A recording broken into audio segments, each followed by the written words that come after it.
Christ est vraiment ressuscité. Alléluia. Joyeuse fête de Pâques à tous et à chacun.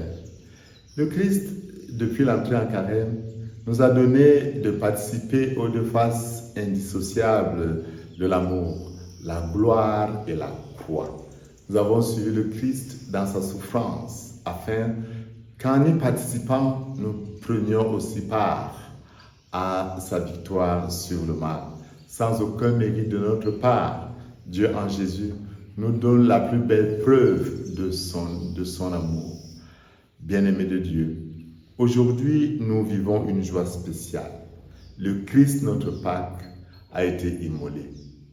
Certes, mais lui, l'agneau véritable, qui a enlevé le péché du monde, en mourant, a détruit notre mort et en ressuscitant, nous a donné la vie.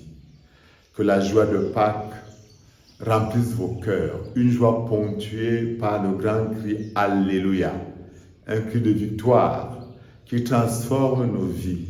Nos vies, certes, marquées par les difficultés et les questionnements de toute nature, mais en chantant un vrai Alléluia, nous disons que Dieu a entendu les cris du monde qui n'existaient pas.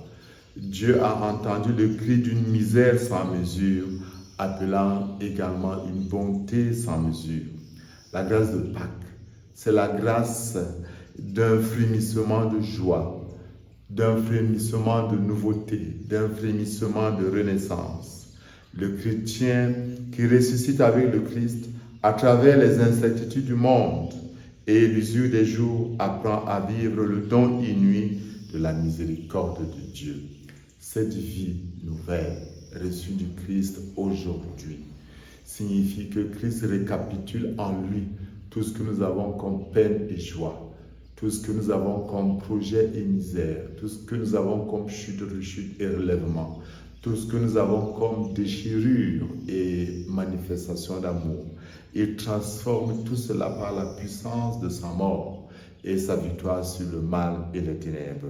Christ ressuscité, vainqueur du mal et de la mort, notons-le, n'est pas seulement un modèle de résilience. C'est vrai, de lui, nous apprenons que nous devons nous donner aux autres. De lui, nous apprenons que nous devons pardonner comme il a fait. De lui, nous apprenons qu'il faut le courage pour affronter la mort et les incertitudes de la vie.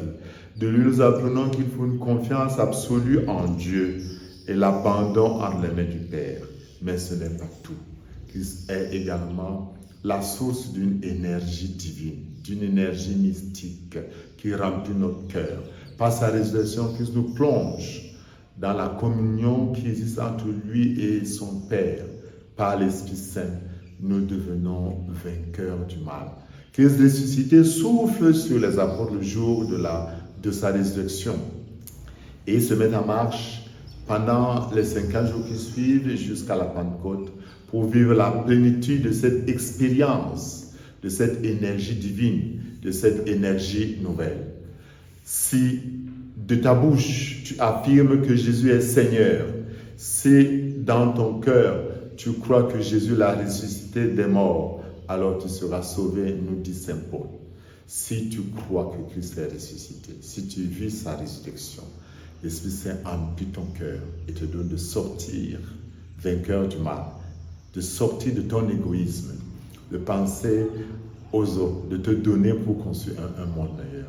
Puisse le Seigneur nous bénir en ce jour et nous combler de la surabondance de sa paix grâce à Jésus ressuscité. Et que Dieu Tout-Puissant vous bénisse au nom du Père et du Fils et du Saint-Esprit. Amen.